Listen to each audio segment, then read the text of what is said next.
All right, so we are back at the cracks in postmodernity, and today we have Eli Zaretsky, who is a professor at the New School and has written several books about the history of psychoanalysis. So, Eli, we're very happy to have you on. Thank you. Happy to be here.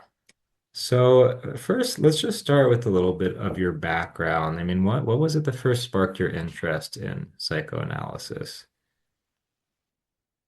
Well, I uh, I was born in 1940. So first of all, when I was growing up, I'm from a ethnic immigrant background, so it wasn't in a direct way my parents, but when I was growing up, the modernist giants were very much part of the world that I admired and aspired to in many ways, like when I was in high school and so forth.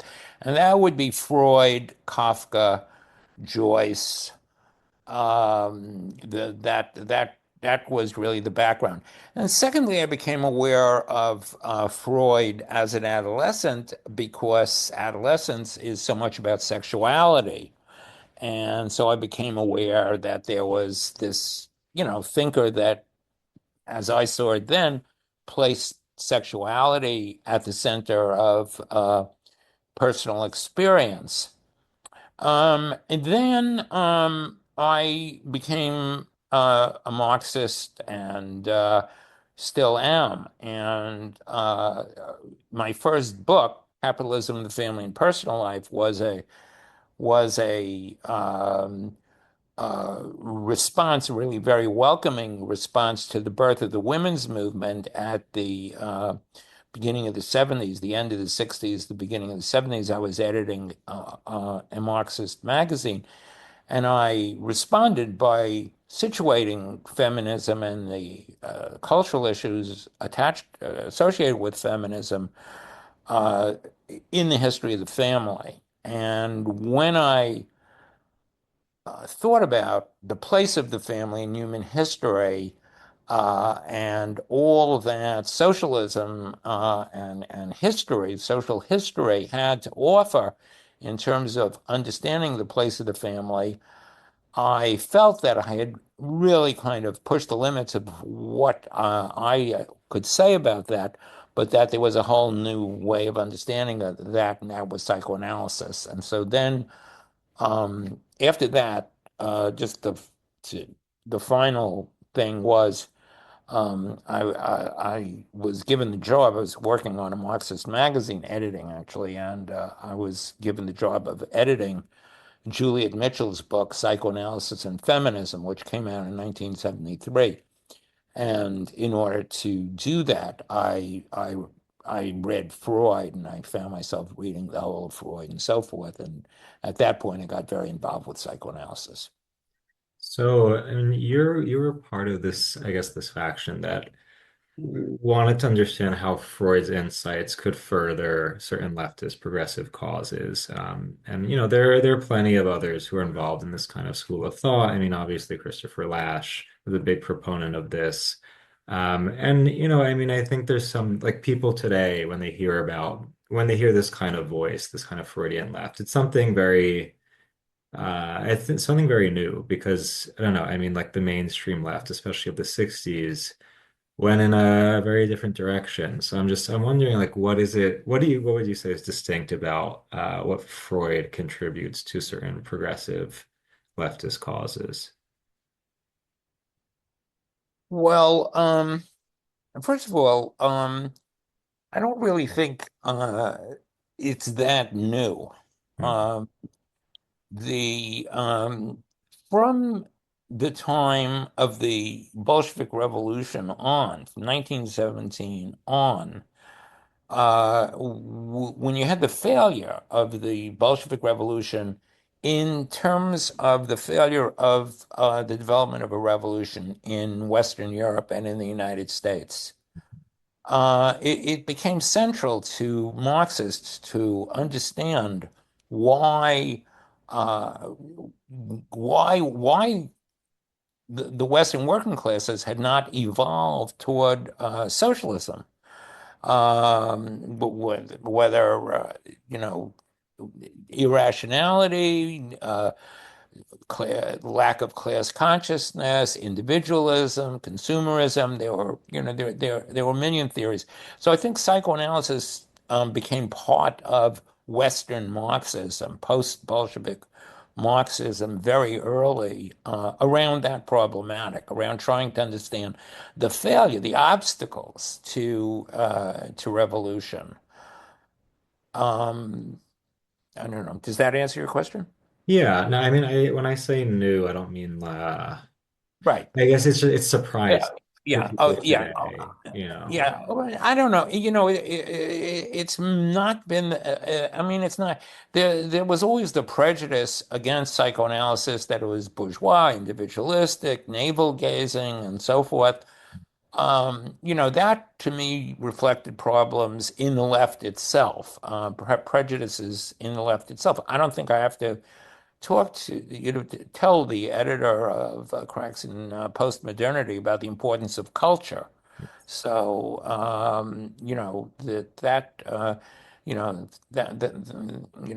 the other thing is, in terms of watching the relationship of psychoanalysis to the left, the whole question of what is the left became quite problematic in the 70s.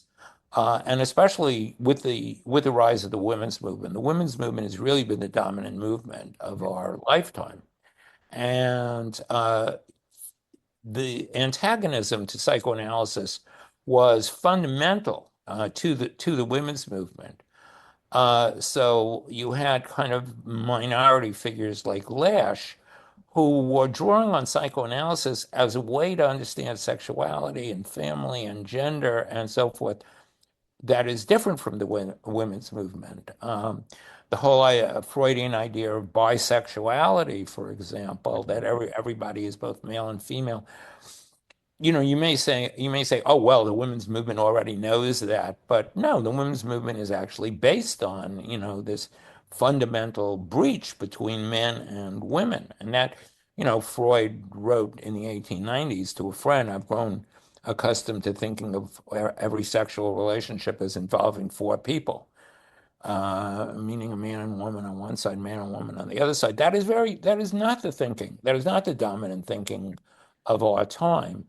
So I think there's a whole wave in the history of uh, social cultural psychoanalysis that is counterposed to the dominant feminism and gay liberation of our time. It's not anti-gay or anti-woman. Yeah, and I mean part of this distinction between like the mainstream women's movement and what someone like Lash is saying, I mean, for the women's movement, gender, womanhood really becomes a matter of identity, becomes this reduced to a purely political category, whereas when Freud's talking about it, I mean it's this like very complex internal I don't know. I mean, it's not purely political. Like it's deeply rooted in the psyche. And I think that's why looking at your work, looking at someone like Lash's work, this kind of Freudian take on progressive issues is, I mean, it does throw people off, especially today, because there is this emphasis on the role of the family. Like you cannot extricate the individual from the family and how that's formed their sense of self, but also that the point of departure. Like the fact that I mean, like what became the mainstream 60s narrative that's carried out until today is really individualistic, which I mean, when we met the first time, we were saying like this is people tend to ignore the fact that that individualism is the fruit of a very capitalistic view of the person. Whereas what I mean, when you look from this Freudian perspective, no, like the individual is formed by relationships. We're constantly being constituted by these connections with others that I think the mainstream has just kind of sold out to this individualistic capitalist point of view that flattens out the complexity of personhood and the psyche, right? Yeah, I more or less agree with you. I I believe very much in the individual free from family, Hmm. from group, from community, from religion, from nation. I think that that's the overall kind of goal of history is really the freedom of the individual, but Hmm. that is not the kind of freedom that was instituted by the you know, by the cultural movements, including feminism, and by their convergence with neoliberalism in the 19 beginning in the 1970s. That is a kind of very shallow conception of individual freedom. I don't want to overestimate its shallowness. It has its value. Sure. And when you go to a society that is a patriarchal society or a totalitarian society, and you see that people have no choice, you appreciate the kind of choice that people have in America. But when you actually think more critically about the limits of our idea of individual freedom, which is based entirely on choice, choice is not enough to define individual freedom. It's Freud does believe that people really start as group animals. That is the whole idea of the primal father and the primal group and so forth. And he has a beautiful image of the after the brothers murder the father, um, then they're all confused and guilty and not sure, how to proceed. And then one of them goes off by themselves and comes back and tells the others, I've discovered this whole new idea, the individual, separate from before when they were with the primal father, they just were a group, a fused group. And so somebody has this beautiful idea, which is, the separate individual. And Freud says that person who made that discovery was the first epic poet. This is a beautiful conception, and I think it captures something about the complexity of this person doesn't just go off and live in a cave by themselves. They go back and they sing poetry to the group. So. Hmm.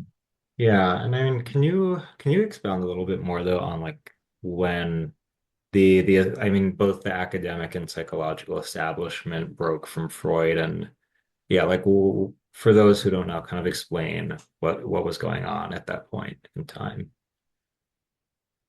Well, I mean, Freud was a doctor. He was a neurologist. He actually had 20 years doing medical research and so forth, and then he had his own clientele. And in the world of neurology, they were treating what were called nerve diseases, such as hysteria. And he comes out of that world, comes out of the world of hypnosis and so forth. So those things were conventional and so forth. But then he breaks with that, with the discovery or the idea of the unconscious, and it's a huge and just really quite marvelous intellectual revolution that begins around 1900 and continues really into the 60s or so and produces. It's not just Freud. I think of it as like you think of the discovery of America. It wasn't like one person discovered America. One person, namely Columbus, better or worse, discovered that there was a continent there, but then it took many, many decades, even perhaps centuries, to actually discover America. And it's the same thing with the unconscious mind. We're only just at the beginning, of that discovery. From the very beginning, Freud tried to establish the legitimacy of psychoanalysis. He had a further problem because most of his followers were Jewish, and European culture was very anti-Semitic at that, especially at that point, especially where he was, which was the German-speaking world. But he was not successful. You had psychology never accepted psychoanalysis, always regarded it as a pseudoscience. And for that, we really have to understand something about the history of the university and the way in which, this is a point that Foucault understands, the way in which it polices what is allowed, what you're allowed to think, and what you're not allowed to think. So psychoanalysis was always, everything was done in philosophy and psychology to discredit psychoanalysis, but it became, wildly popular, really dominant in the culture for the first half of the 20th century, very much mixed up, with the arts, but never also in tension with the arts as a good tension, I think, like with surrealism and so forth. But it's never been legitimate. It's a lot more legitimate in the European universities where psychoanalysis is taught. It's not taught here. What became legitimate in the United States after the 70s, of course, feminist psychoanalysis is considered more or less acceptable as, uh, forms of interpersonal therapy that derive from psychoanalysis, but are you know, not, but also rejected. That's legitimate. And Lacan is legitimate in literature departments. And that's a long, long way from psychoanalysis as Freud understood it. Not to say that there aren't legitimate relations, but it's quite distant. What do you think Lacan misses in his reading of Freud? The individual unconscious. Okay. I mean, it's essentially discourse theory. It's essentially concerned with ideology, discourse theory, the big other. It's very much less. It's very French, because it's like Sartre. Sartre. It has a strong element of existentialism and Heidegger. But I mean, Lacan did really great things because the French had never read Freud before, and now everybody in France reads Freud. I knew Derrida, and I had Mhm. talked with him about this because I think Derrida is much closer to the spirit of Freud. Derrida certainly felt that way, and the way that Derrida writes with describing the way thought is constantly interrupting itself, contradicting itself, going back, undermining its foundations. That's actually how the mind works, or the preconscious works, as Freud describes it. And I talked to Derrida about that, and he said that as well. Interesting. Okay. I mean, because what I noticed, at least within the realm of psychotherapy, is that what came to take over after Freud and psychoanalysis, primarily is CBT or behaviorism. Oh, right, Yeah, which I mean, that was my experience having gone to therapy when I right, was younger. And right. then now I'm seeing more of this shift towards like this kind of strictly therapeuticist, for lack of a better term, kind of approach that really is just, I don't know, like you hear a lot of young people talk about, protecting your peace and maintaining these boundaries. And I don't know, I mean, ultimately, I hate to sound so kind of like reactionary, but like it is this kind of worship of the victim, of victimhood and like absolving oneself of moral responsibility. That I don't know. I don't see it to be very fruitful for the people who are using it. But I don't know. I mean, what do you think about the shifts within the psychological establishment post? The it was psychoanalysis was never meant to help people with well, that's a little bit strong, but you know, the orientation toward problem solving and working out your relationship and so forth. Freud always thought the basic value of psychoanalysis was, well, what do it teach us about the human mind? Not as treatment, not as a therapy. He was very skeptical Hmm. about how you could be treated as um, uh, its use as as a form of treatment. Freud had a theory of how psychoanalysis could work as a treatment, which is a very interesting theory, but which was very often disastrous in terms of people's experience of being treated. His theory was that um, if you didn't, that you frustrated his theory was that people didn't really come to treatment to be cured. They came to gratify instinctual wishes. And that if you frustrated those wishes, they would come to understand that there was something much better than having your infantile wishes gratified, and that was understanding that these were infantile wishes and that you were no longer an infant and you could kind of, move beyond them, and you'd have a greater degree of freedom. It's a beautiful idea, but it made psychoanalysis very difficult. What is called psychoanalysis today is basically based on gratifying infantile wishes. It's basically based on holding people. So I don't think that's a terrible thing. I imagine that, it does some good, but I still think we have to learn and value the unique contribution that psychoanalysis brought into the world. And that is not so much in terms of the treatment of neurotic problems.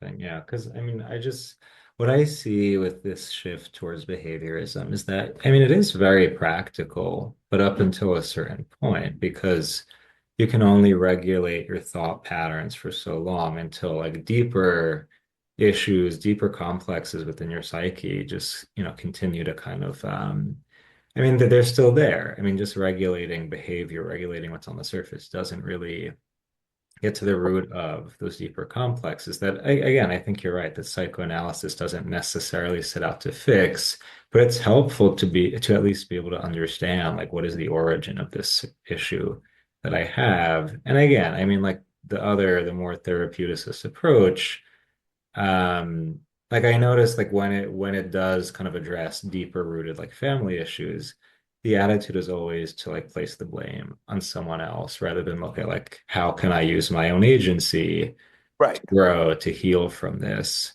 And you've written about this within like the current form of identitarianism, how I mean the onus is always on society to be right. reformed rather than like how can I, again, use my agency to take responsibility to do something. So I'm wondering, can you say a little bit more about what you see in today's identitarianism and this like shifting of focus from the person to society writ large? Right. I mean, the uh, if I can relate this to the political uses of psychoanalysis that we talked about before, Steve, the if you think about race and racism, one of the really great works of psychoanalytic thought is Frantz Fanon's Black Skin, White Masks. And what Fanon doesn't say in that book, he doesn't say, oh, racism is terrible, the racist is a monster, and so forth. It's sort of implicit. But what he does in that book is show in a very, very psychoanalytic way, and I'll explain what I mean by that in a second, um, show the costs of racism to the black man, show how everything that the black man suffers and all of his strivings and so forth are pervaded by an awareness of color, an awareness of race, and so forth, that yes, comes from the society, but it really is on the internal costs.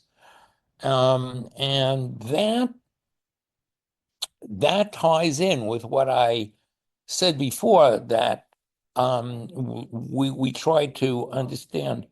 There's some noise coming from. Sorry. It's fine. Uh, Yeah. uh, that psychoanalysis really entered into the leftist tradition as a way to understand why we didn't have a revolution.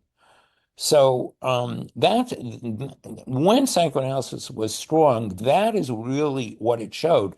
Not society did this. Of course, society did this, whatever that exactly that would mean, but rather what were the internal costs to Black people and to women and to gays of living in a society that had these prejudices, and that changed with the identity revolution, so that the focus became on whiteness, on sort of the racist, the Trump on Trump.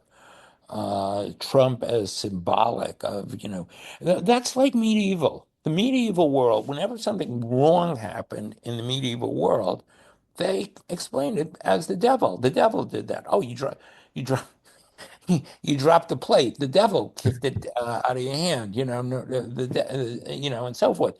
And we're back in a kind of medieval world now. I mean, Hmm. where things are externalized all the time. Well, it's interesting how the American left has retained this kind of puritanical Right. undertone that's characteristic of, I mean, our nation's founding, whereas I think, at least in Europe, it's not unheard of to have more like Freudian leftists with this, I don't know. I mean, I think there's something distinctly American about the like puritanical ethos, this, we have to blame it on the devil, the boogeyman, whatever. The Um, rapist, the sexual harasser, the homophobe, the liar, and so forth. Absolutely, we live, in a world of villains, and absolutely, the biggest thing that the reintroduction of Freudian thought into the culture would bring about is a reorientation to understanding ourselves, not on the basis of blame, and not self-critically. I think one of the most basic things that Freud did is in distinguishing ego and superego. Until then, all psychology assumed like that the conscience was the ego. And he's talking about an ego that can self-reflect. So yeah, without blaming ourselves, but to be aware of ourselves as very complicated agents, people with very deep relations, as you were saying before, about family and so forth, and politics as a world in which these things are expressed. And it's interesting that when if most people were to hear you or someone like Lash talking about, the role of the family and then in personal agency today, I mean, that would be considered right coded. Like that's a right wing talking point to bring up the family and your own responsibility as a person. And I mean, it's laughable to me because I don't know. I mean, I don't view politics through this purely identitarian lens, but is this something you kind of brought up in the article that you wrote for us after the election about how the left today is like very much dead set on reacting, being opposed to whatever the right says, even if there might be some overlap, even if it's minuscule. So I don't know. I mean, what do you make of this kind of oppositional reactionary mentality that wants to just, I don't know, label certain arguments a certain way, even if there's something objectively true about it. Well, yeah, I don't remember writing that, but I mean, the you know, I mean, the left and it's just been a problem before identity. I mean, the Marxist left, the socialist left, Hmm. it's always been self-righteous. Especially in America, it's been very moralistic. It's had, trials of people for white chauvinism and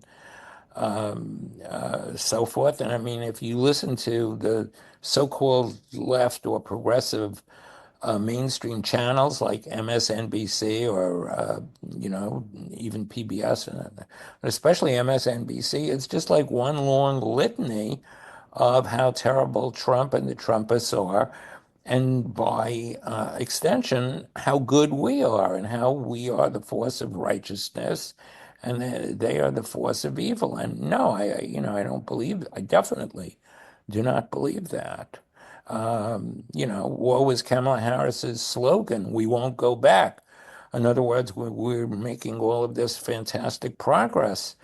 So she denied the very, very widespread feeling in America that we're not making progress and that somehow, very basic things are falling apart. And I mean, the ultimate result of this kind of this therapeutic identitarian approach is that like it settles for again like retreating into the self and then just resolving to make statements on the internet or at a protest using some kind of slogan, but without actually risking getting your hands dirty, building something, like getting together and collaborating with people in a grassroots sense. I mean, I don't know, like it just seems like the activism that comes out of this mentality is very like very symbolic rather than constructive, you I know. mean, I Yeah. mean, let's be fair. If you think about the women's movement, which is truly the source of the identity revolution. Some people say Black Power, and this is something I've written about. But Black Power was really the expression of a national consciousness, which is different from the identity politics, which is within a national framework that developed in the 70s. When you think about the women's movement, people did certainly got their hands dirty. I mean, they did build institutions. They built women's shelters, women's studies programs. It wasn't just, retreating into the internet. The internet, of course, has its own impact, not entirely negative, but that's another matter. We could do another podcast on Walter Benjamin and talk about the internet. Sure. I don't know. I mean, I just think it's like I feel like the emphasis is mostly on making a statement more so than like how can we build institutions that are more just like Yeah. very little emphasis on building or constructing. Yeah, I mean, Steve, I have to say that you probably are more in touch with running a blog as you do, and you go around, you talk, and so forth. I'm, in the university, I'm more removed and Mm. so forth. No, you're probably right But you that, know what? Maybe there are things I have to admit, like perhaps there are certain grassroots initiatives that are happening. It's just that they're not publicized because the more performative, symbolic stuff is more appealing for media outlets. So I don't know. I mean, all I can say is I see more of that brand, but maybe there's stuff happening and we just it's not getting, publicized. yeah, I I don't, hope it does exist because I mean that kind of stuff is what I don't know, if you look at the last 50 years in the US, that's kind of stuff that actually made a real difference and like actually helped people. Because again, it's yeah, constructive, it's building something useful. But um, so I want to shift like on the other side of what's happening today. I mean, I am seeing this kind of revival of interest in Freud's contributions. I think on one hand, like you have people like Camille Paglia, who is very popular among people my age right now, and she references Freud a lot in her works, and maybe Jordan Peterson to a lesser extent. I mean, he's more of a Jungian, but he mentions Freud. And now, yeah, like a lot of young people are finding out about Lasch. And so now I don't know, like people are realizing that Freud has some very useful things to offer us. So I don't know. I mean, I don't know how much you're like aware or you're following any of this revival, but yeah, I mean, any thoughts about this? Aware, I practically kicked it off. No, I mean I'm kind of being cute here, but Yeah. no, I'm very aware of the revival of. I mean, this is how I saw my own work Mhm. was trying not to revive. Not to revive, psychoanalytic psychotherapy. I've never been a therapist, and it's not my primary interest. But basically, bringing out the social and cultural dimension Mhm. in Freud, I've done that from, the beginning of my work on, and I am very well aware of it, and it's definitely, certainly within psychoanalysis the leftist or progressive current is definitely very strong. And I no, I do agree that a lot of the prejudice against Freud is, I mean, I think it was unbelievable to me Mhm. that you could get rid of you could downgrade a figure like Freud. I mean, the nature of the achievement was so massive, and the recognition of the achievement was so near universal in my youth that the idea that Freud would be seen as someone disproved or, retrograde and so forth is just fantastic. It just shows, the power of ignorance to do something like that. I mean, and the advance in the knowledge of the unconscious that occurred with not just Freud, Melanie Klein, and Jung, and all of the uh, analysts and analytically influenced writers and artists and so forth. It was such an obvious advance. I read things now, for example, there's an article, the book came out about crowds in the early Middle Ages. And it was reviewed in the New Yorker by Adam Gopnik. And the confusion, and it's a well-meant review, and it sounds like a really good book, but I can't say anything about the book, but the confusion in Gopnik's review about how to think about crowds, mass psychology, the difference between crowds and masses and social structures, social classes, and so forth. I mean, these things were so much better understood 50 or 75 years ago. I mean, the level of confusion is just enormous. And similarly, what was the name of that? There was a Hollywood movie based on a novel about a couple whose marriage disintegrates in suburbia.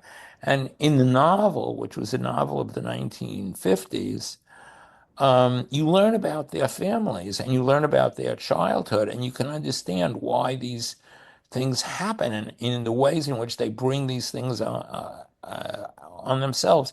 And then when they made the film, they leave out everything having to do with their early family and their childhood and so forth. They just tell the story of and so forth. So there's so much that has been lost. Yeah. And But I there are mean, gains too. yeah, yeah, no, that's true. But when you're talking about the history of psychoanalysis and Freud with your students, I mean, what kind of reactions have you been getting lately? Is there like I interest? mean, I don't teach Freud Um, to my students. I mostly because I try to use my classroom to learn new things for mm, myself. okay. And so I'm always assigning new thinkers, and I teach a lot of literature and so forth. As I told you when we met like I'm so old that I can get away with anything with my students. Yeah. They don't they won't Uncancelable. they won't I'm uncancelable. I'm Yeah. uncancelable. Yeah. But I do want to say, in terms of understanding the identity phenomena that starts in the 70s with the women's movement and which we're by no means past. And this is what I want to write my thing about feminism about. But it's had some really, really beautiful moments and things. I was in San Francisco. I'm not gay, but I was in San Francisco in the 70s when gay liberation broke. And these young men were coming from all over the country and coming to San Francisco where they could created in the Castro's kind of openly gay neighborhood and culture and stores and so forth. And that was just a beautiful thing. It's a beautiful thing for people to cast off old prejudices and the like. And of course, there are aspects of the women's movement that are, where that happened. Disability. I was with Michael soon before he died in the 1990s. And he had just listened to a radio show about fat liberation. And he said, we created that, meaning the civil rights movement of the 60s. And Hmm. he's so proud of that. So some of these things that we've lived through in the last 40, 50 years, I definitely want to honor those things as very beautiful, very wonderful moments in the history of human emancipation. But everything needs to be criticized, including psychoanalysis, including Freud. Everything has to be seen in a full way. We can't just say this is good, this is bad. Yeah. So, I mean, anything in particular, though, that you would say that Freud really got wrong? Like, what would you think is one of the greatest errors that he made,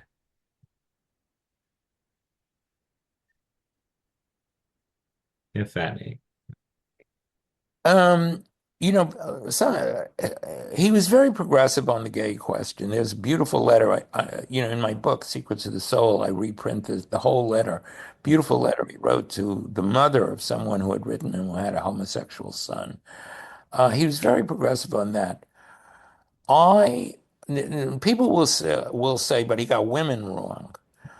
Um, he didn't get women. But I don't think feminism gets women either. Hmm. I don't think that the feminist descriptions of women, are necessarily, I mean, what does it mean to get? But to understand the psychology that's associated, with the gender. Penis envy, which was the big charge against Freud, was the idea of penis envy. But it was really a counterpart to what I was saying that Fanon brought out about blacks, Mhm. namely the difficulties of being a woman, the pain, and the envy of men, that starts in early childhood.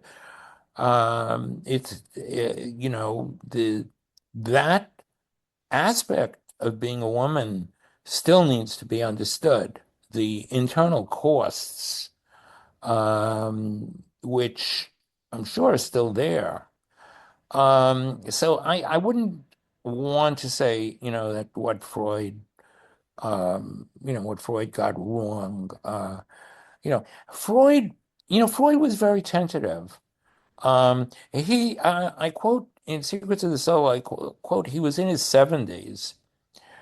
And he said, when I look back on my life, he says, I really can doubt everything that I ever wrote. I'm not sure about anything that I ever wrote, except for one thing, that marvelous moment when I saw that a dream makes sense. back in the 1890s.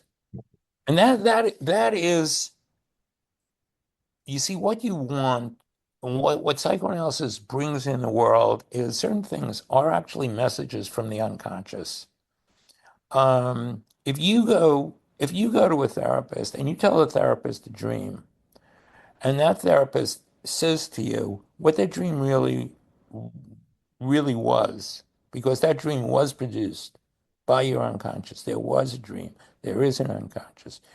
If that therapist gets it right, you have an experience like, oh, of course.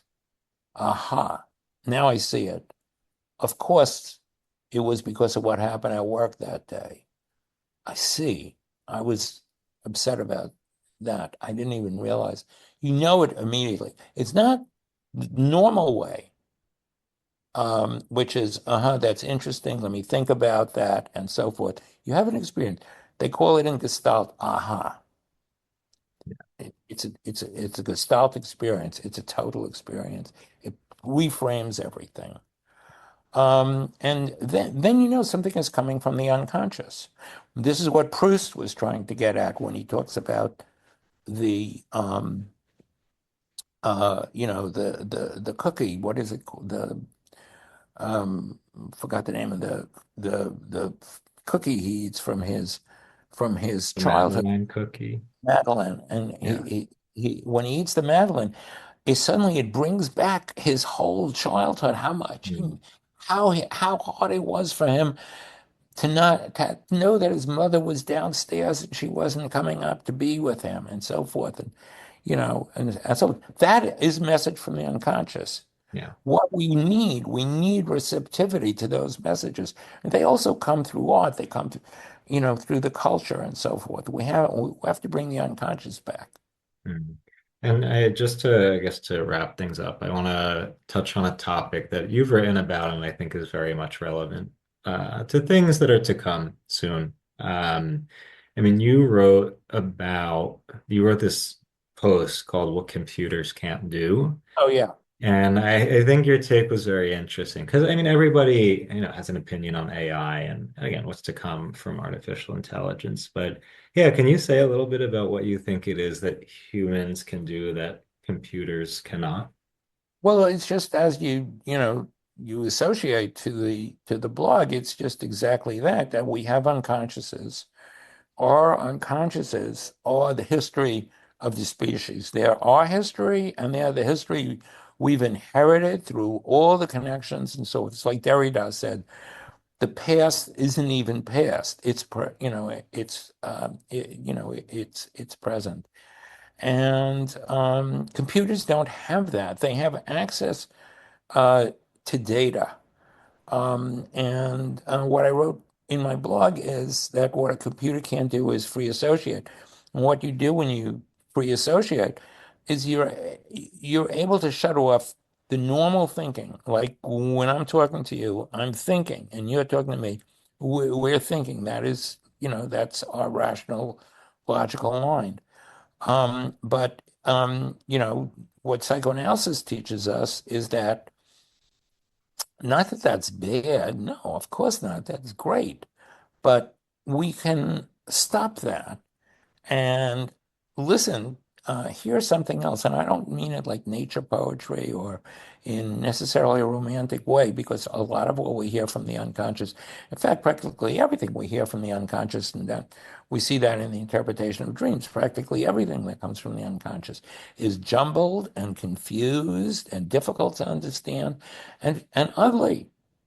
Anality. I'm writing a book now about Luther and the 17th century. And I mean, every word out of Luther's mouth is shit. Yeah.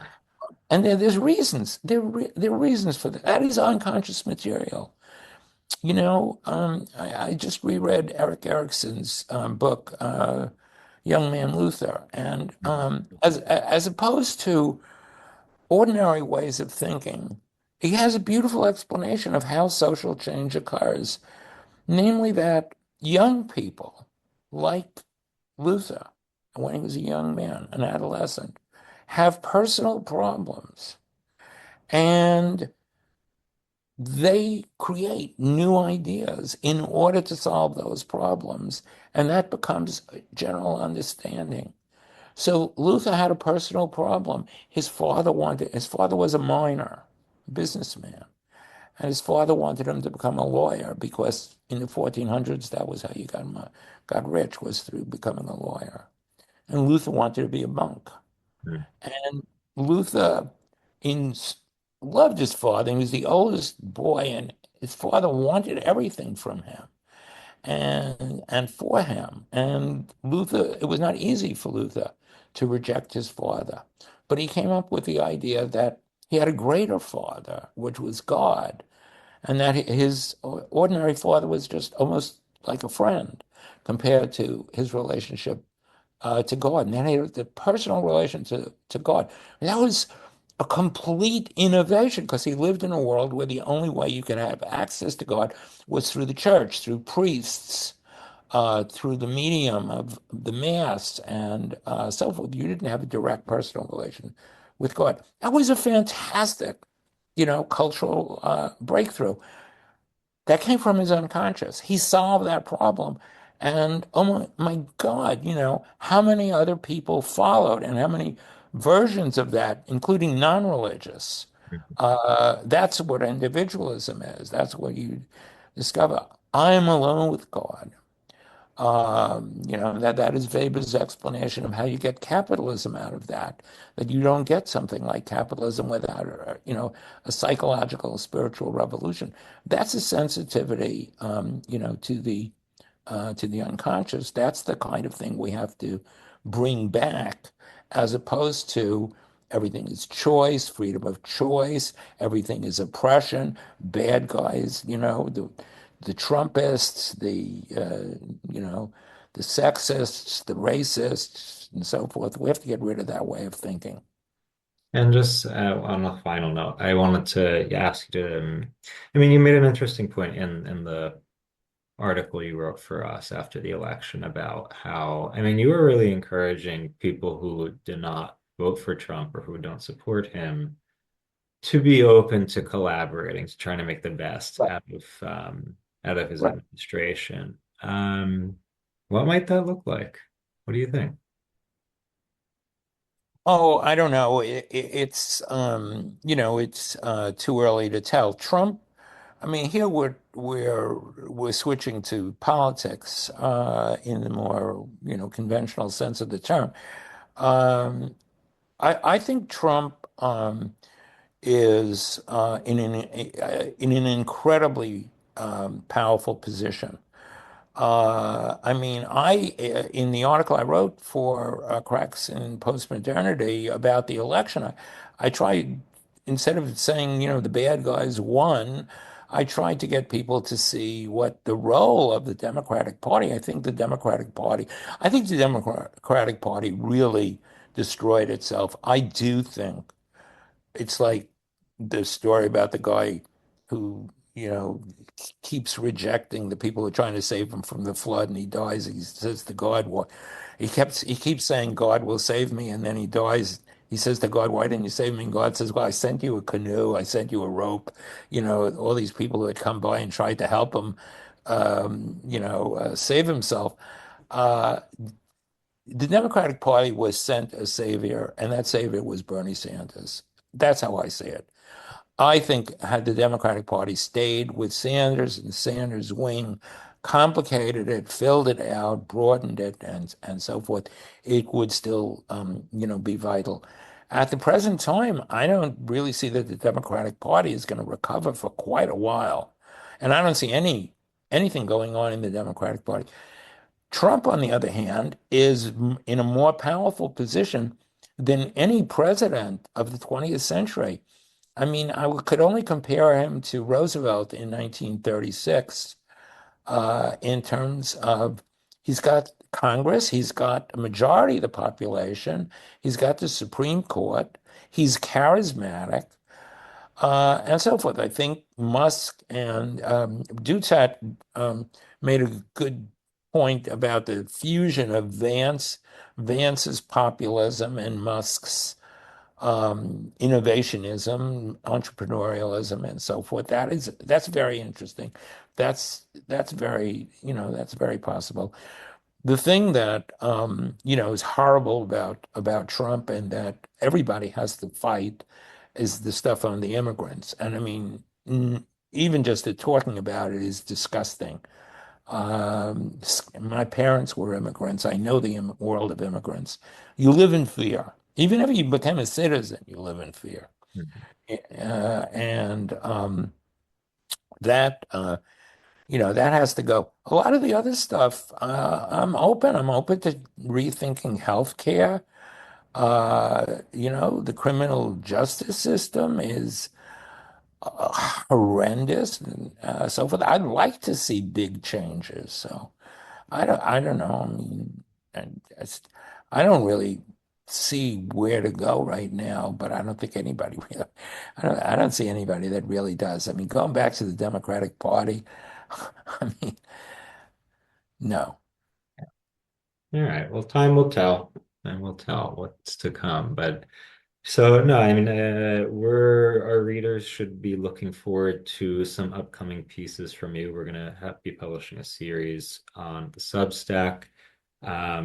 And can you just tell us, in case people are not familiar with your work, which of your books would you recommend that they start with if they want to read your stuff?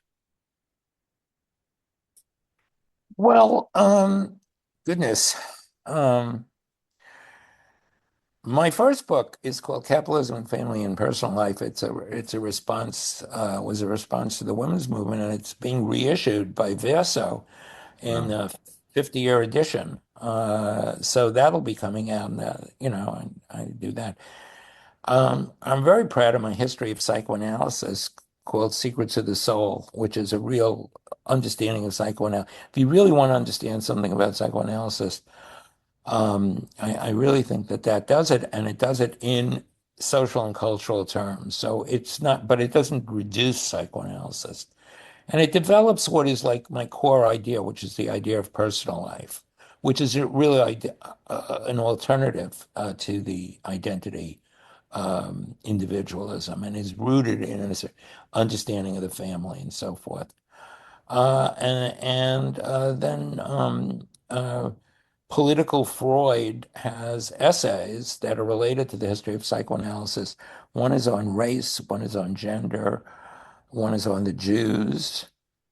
And then finally, I wrote a book called Why America Needs a Left, which came out during the Obama presidency because I was so disappointed in Obama and tried to see what an alternative would look like. So that's a lot of reading, but anyway, Well worth the time. But no, hope Eli, so. thank you very much for coming on and Thank discussing you these very much for the, topics. thank you very much, Steve, and we'll be in touch.